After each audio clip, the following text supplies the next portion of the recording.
دروازے پر دستک دینے کے بعد میں انتظار کرنے لگا، مگر کوئی جواب نہ آیا۔ اس کے بعد میں نے کئی بار دروازے پر دستک دی۔ آخر کار میں نے دیوار کود کر گھر کے اندر جانے کا فیصلہ کیا۔ جیسے ہی میں نے دیوار پر چڑھ کر اندر صحن میں چھلانگ لگائی، ایک بھاری بھرکم عورت اندر سے باہر آئی اور غصے سے گھوٹتے ہوئے میری طرف بڑھی، مگر میری تو نظر اس لڑکی پر تھی جسے ایک رسی کے ساتھ۔ دوستوں، آج کی جو کہانی ہے یہ ایک سچا واقعہ ہے، اور یہ واقعہ ہمارے جس بھائی کے ساتھ پیش آیا وہ بیان کرتے ہیں کہ میری عمر تقریباً 40 سال ہے اور میں اپنے والدین کا اکلوتا بیٹا تھا۔ میرے والد کھیتی باڑی کرتے تھے۔ ایف اے تک تعلیم حاصل کرنے کے بعد کچھ عرصے تک میں یوں ہی بیکار ہی وقت ضائع کرتا رہا۔ کبھی دل چاہا تو اپنے والد کے ساتھ کھیتی باڑی کے کام میں ہاتھ بٹا دیا کرتا تھا، ورنہ یوں ہی فارغ وقت گزارنا اس عمر میں اچھا لگتا تھا۔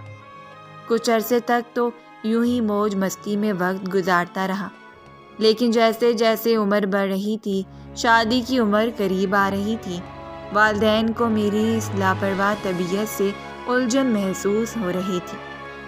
وہ مجھے صاف اور واضح الفاظ میں بتا چکے تھے کہ اگر تو تم کوئی کام کاج کرو گے، کسی کام دھندے پر لگو گے تو ہم تمہاری شادی کریں گے، کیونکہ ہم نہیں چاہتے کہ کل کو کسی کی بیٹی کو ہم بیاہ کر لے آئیں اور تم کوئی کام کاج نہ کرو، اور کل وہ بچی یہاں آ کر پریشانی اٹھائے۔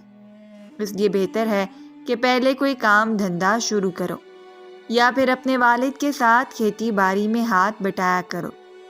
پھر سچ کہوں تو کھیتی باڑی کرنا مجھے مشکل کام لگتا تھا، میرا یہ کام کرنے کو جی ہی نہیں چاہتا تھا۔ ان دنوں پھر جب والدین نے دو ٹوک انداز میں میرے سامنے یہ بات واضح کی تو پھر میں بھی سنجیدہ ہو گیا، اور میں نے سوچا کہ کیوں نہ کوئی نوکری تلاش کر لی جائے۔ میرے 2-4 دوست تھے جو تھے تو گاؤں کے، لیکن شہر میں نوکریاں کر رہے تھے۔ میں نے بھی ان سے رابطہ کیا اور تمام دوستوں سے کہہ دیا کہ میرے لیے کسی بھی طرح کی نوکری تلاش کریں، کیونکہ میں بھی شہر میں نوکری کرنا چاہتا ہوں۔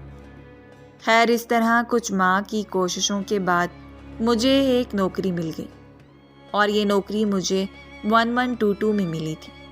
شہر جا کر میں نے ڈرائیونگ سیکھ لی تھی، اور اس محکمے میں مجھے ڈرائیور کے طور پر نوکری مل چکی تھی۔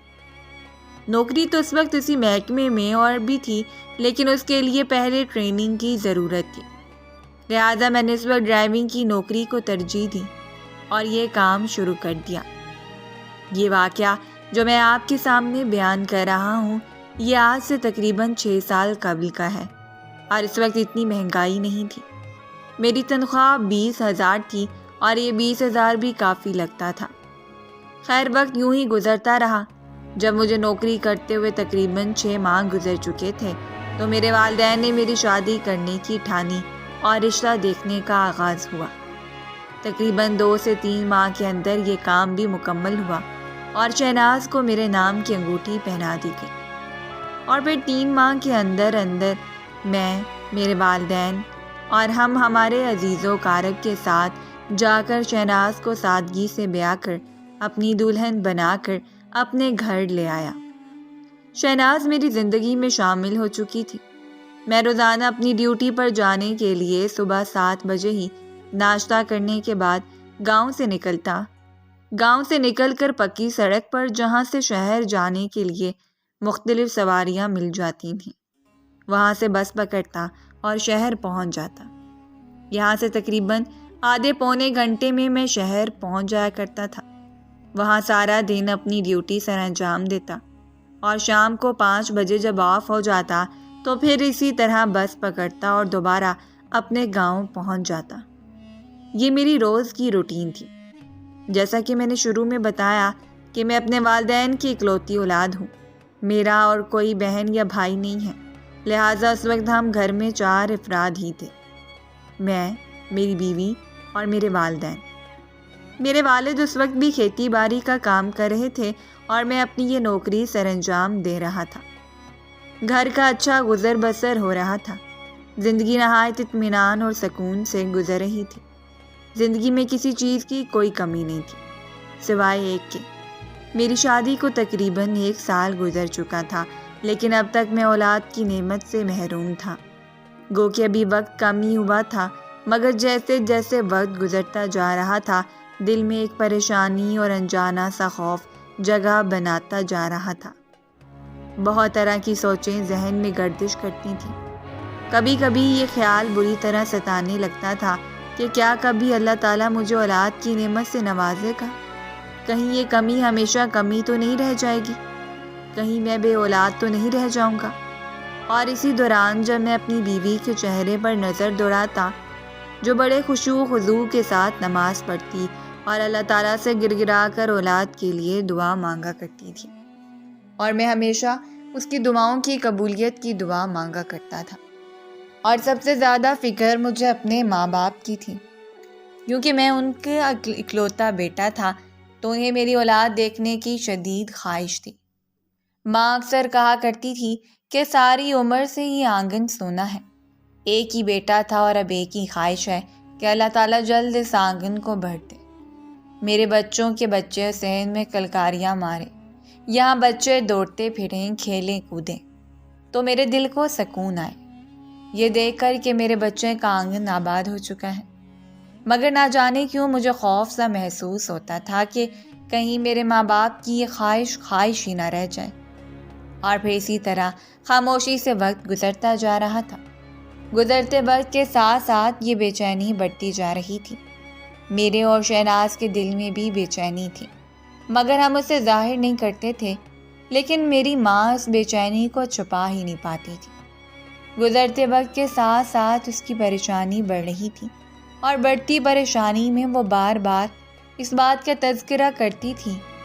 اور پھر جب میری شادی کو 4 سال گزر گئے تو اماں نے مجھے دوسری شادی پر اکسانا شروع کر دیا۔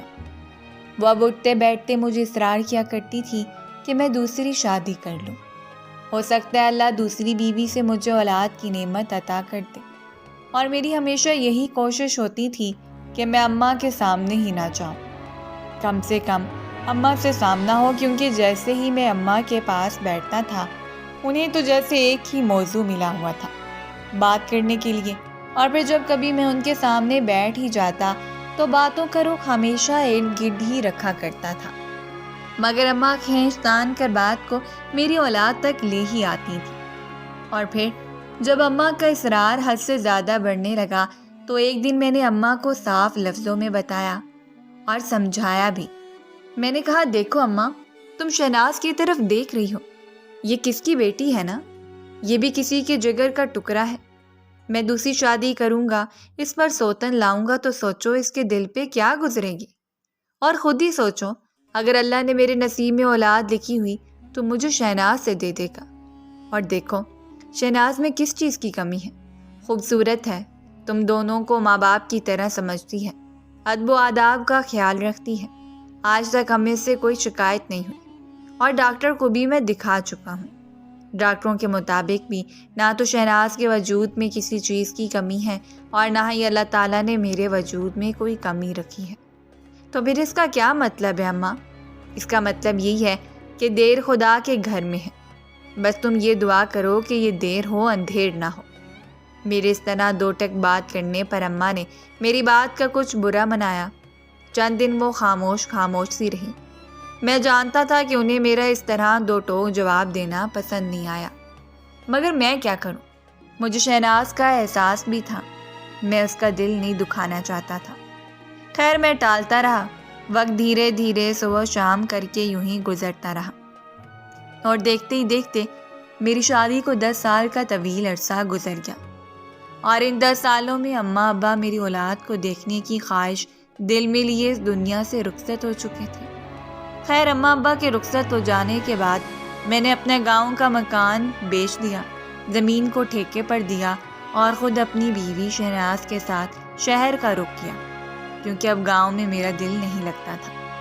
اماں ابا تو رخصت ہو چکے تھے، اب یہاں رکھا بھی کیا تھا، کھیتی باڑی میں کرتا نہیں تھا، لہذا زمین کو میں نے ٹھیکے پر دے دیا، مکان بیچ دیا اور بیوی کو لے کر شہر آ گیا۔ یہاں آ کر 1-2 کمرے کا مختصر سا مکان کرائے پر لے لیا، اور شہر آنے کے بعد میری زندگی میں وہ دن آیا جس نے میری زندگی کا رخ ہی بدل دیا۔ جیسا کہ میں نے آپ سب کو بتایا کہ میں 1122 میں ڈرائیور کا کام کرتا تھا۔ سارے دن میں ہمیں ایمرجنسی میں بہت سی جگہ پر جانا پڑتا ہے۔ کبھی بھی کہیں بھی کسی کی بھی مدد کی ضرورت ہوتی ہے تو ہمیں اکثر اس طرح کے فون دن بھر میں ریسیو ہوتے تھے۔ اس دن بھی تقریباً شام 5 بجے کا وقت تھا جب ہمیں ایک فون کال موصول ہوئی، جس پر یہ بتایا گیا کہ ایک محلے میں 2 بچوں پر ان کی سوتیلی ماں بہت زیادہ ظلم کرتی ہے۔ یہ فون کال اسی محلے کے ایک شخص نے کی تھی۔ ہماری ٹیم میں 3 افراد شامل تھے۔ گاڑی میں ڈرائیو کر رہا تھا اور ہم فوراً اس جگہ پر پہنچے جس کا ہمیں بتایا گیا تھا۔ جب ہم وہاں پر پہنچے تو محلے داروں نے ایک گھر کی نشاندہی کی اور بتایا کہ اس گھر سے اکثر بچوں کے رونے کی آوازیں آتی ہیں۔ اس گھر میں 2 بچے ہیں اور ان کی والدہ بچوں کی سوتیلی ماں ہیں۔ ہمیں یہ شک ہے کہ وہ بچوں پر تشدد کرتی ہے اور اکثر ارد گرد سے محلے داروں نے دیکھا بھی ہے۔ خیر، محلے داروں کے بتانے پر ہم اس مطلوبہ مکان کے پاس پہنچے۔ دروازے کے ساتھ کان لگا کر ہم نے اندر سے کچھ سنگن لینے کی کوشش کی تو اس وقت بھی بچوں کے رونے کی مدھم سی آواز آ رہی تھی۔ ہم نے دروازے پر دستک دی مگر کسی نے کوئی جواب نہیں دیا۔ ایک بار پھر دستک دی اور دستک دینے کے 5 سے 10 منٹ تک ہم انتظار کرتے رہے مگر کسی نے کوئی جواب نہیں دیا۔ لیکن اندر سے معلوم پڑ رہا تھا کہ اندر کوئی موجود ہے۔ ظاہر ہے گھر کی عورت تو گھر پر ہی تھی۔ اگر مرد کہیں کام پر گیا بھی ہوا تھا تو عورت تو گھر پر ہی تھی، مگر پھر بھی وہ دروازہ نہیں کھول رہی تھی۔ شاید اسے یہ شبہ پڑ چکا تھا کہ محلے داروں نے اس کے خلاف شکایت کی ہے۔ تبھی ہمارے ایک ٹیم ممبر نے کہا کہ ہمیں دیوار سے کود کر اندر جانا چاہیے، بعد میں جو ہوگا دیکھا جائے گا۔ لہٰذا فوراً ہی میں ہمارے دوست ساتھی دیوار پر چڑھے اور اندر صحن میں کود کر جاتے ہی انہوں نے دروازہ کھول دیا اور پھر سامنے جو منظر نظر آیا اسے دیکھ کر میرا دل دہل گیا تھا۔ گیٹ کے ساتھ 2 بچوں کو باندھا گیا تھا، جن میں سے بڑا لڑکا تھا اور چھوٹی لڑکی۔ بچوں کی عمر 10 اور 18 سال کے لگ بھگ تھی۔ وہ دونوں بچے انتہائی کمزور تھے، ان کی پسلیاں تک جسم سے نظر آ رہی تھی۔ ان کے ہاتھوں کو گیٹ کے ساتھ باندھا گیا تھا۔ ہم نے جلدی سے آگے بڑھ کر چھری کے ساتھ وہ رسی کاٹی اور بچوں کو آزاد کروایا۔ اتنے میں اندر سے بھاری بھرکم وجود کی مالک کی ایک عورت باہر آئی، ماتھے پر بل ڈال کر کہنے لگی، کون ہو تم گنڈے مشتنڈے؟ اس طرح میرے گھر میں گھسنے کی ہمت کیسے کی تم دونوں نے؟ ہم نے اس عورت سے کہا، دیکھیے محترمہ، ہمیں شکایت ملی تھی کہ اس گھر میں بچوں کے ساتھ زیادتی ہو رہی ہے۔ ہم نے اندر چھلانگ لگانے سے پہلے 12 دفعہ دروازے پر دستک دی تھی، مگر جب کسی نے دروازہ نہیں کھولا تو مجبوراً ہمیں یہ قدم اٹھانا پڑا۔ ہماری بات سن کر وہ عورت کہنے لگی، آئے ہائے میری توبہ، میں زیادتی کیوں کروں گی ان بچوں پر؟ یہ تو بہت ہی ضدی ہیں، کہنا نہیں مانتے، اس لیے میں نے پکڑ کر باندھ دیے۔ مگر حقیقت جو تھی وہ صاف نظر آ رہی تھی۔ بچوں کے جسم پر جگہ جگہ زخم کے نشان تھے، چوٹ کے نشان تھے اور ان کی صحت بتا رہی تھی کہ ان کے ساتھ اس گھر میں کتنا اچھا سلوک ہو رہا ہے۔ ہم نے کہا، اتنے چھوٹے بچوں کو آپ نے گرم تپتے ہوئے گیٹ کے ساتھ بھری دوپہر میں باندھ رکھا ہے، آپ کو شرم نہیں آئی اس طرح کی گھٹیا سزا دیتے ہوئے؟ تبھی وہ عورت ماتھے پر بل ڈال کر کہنے لگی، تم لوگوں کو کیا خبر یہ کتنے بدتمیز اور ضدی ہیں؟ دونوں کا باپ خود تو مر گیا، اپنی مصیبتیں میرے لیے چھوڑ گیا۔ ہم نے اسی وقت بچوں کو اپنی تحویل میں لیا، گو کہ اس عورت نے کافی شور مچایا۔ وہ بچوں کو ہماری تحویل میں دینے کے لیے بالکل بھی راضی نہیں تھی، مگر ہم بچوں کی حالت دیکھ چکے تھے اور بخوبی اندازہ لگا چکے تھے کہ اگر چند دن یہ بچے اس عورت کے پاس رہے تو یقیناً یہ اپنی جان سے ہاتھ دھو بیٹھیں گے۔ بچوں کو لے کر ہم فوراً اس گھر سے باہر نکل آئے۔ اس کے بعد ہم نے بچوں کے لیے کام کرنے والی ایک تنظیم کے دفتر فون کیا۔ انہوں نے کہا، آپ اسی وقت بچے لے کر ہمارے پاس آ جائیں۔ ہم بچوں کو لے کر ان کے پاس پہنچے۔ بچے بہت خوفزدہ اور سہمے ہوئے تھے۔ جیسے ہی ہم وہاں پہنچے، اس تنظیم کی سربراہ نے بچوں کو پیار سے اپنے پاس بٹھایا اور ان کے کھانے کے لیے کچھ چیزیں منگوائیں۔ یہ دیکھ کر میری آنکھوں میں آنسو آ گئے کہ بچے بھوکھوں کی طرح اس کھانے پر ٹوٹ پڑے۔ نہ جانے انہوں نے کتنے دن سے پیٹ بھر کر کھانا نہیں کھایا تھا۔ پھر جب اس لڑکے نے بتایا کہ وہ 13 سال کا اور اس کی بہن 10 سال کی ہے، تو ہم یہ سن کر دم بخود رہ گئے، کیونکہ بچہ 10 سال کا اور اس کی بہن 5-6 سال کی معلوم ہو رہی تھی۔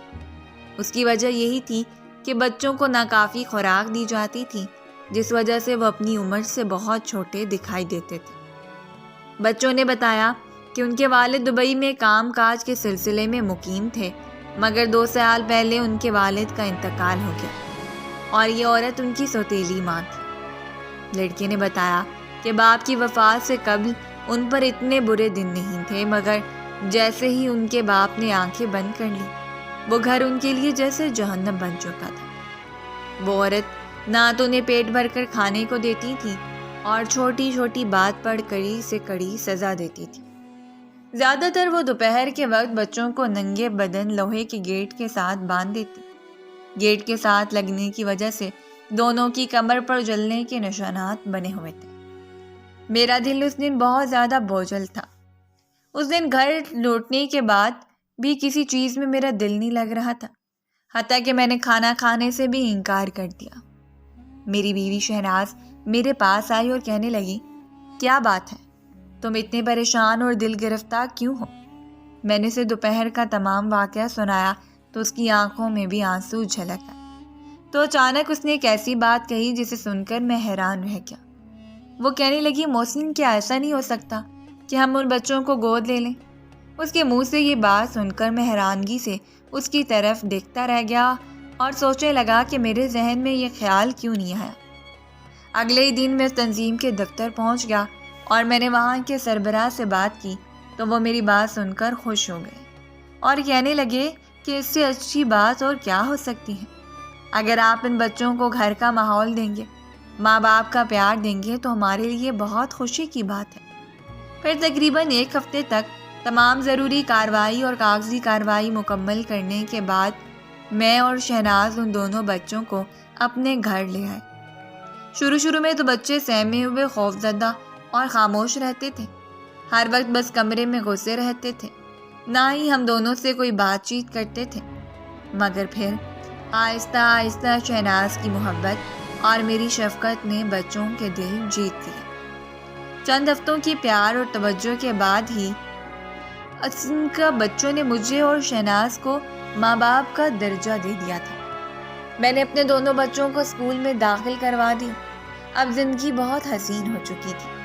میں نے کبھی سوچا بھی نہیں تھا کہ ہماری زندگی کی کمی یہ بچے پورا کریں گے، اور ان بچوں کی زندگی میں ماں باپ کے پیار و محبت کی کمی کو میں نے اور شہناز نے دل و جان سے پورا کیا تھا۔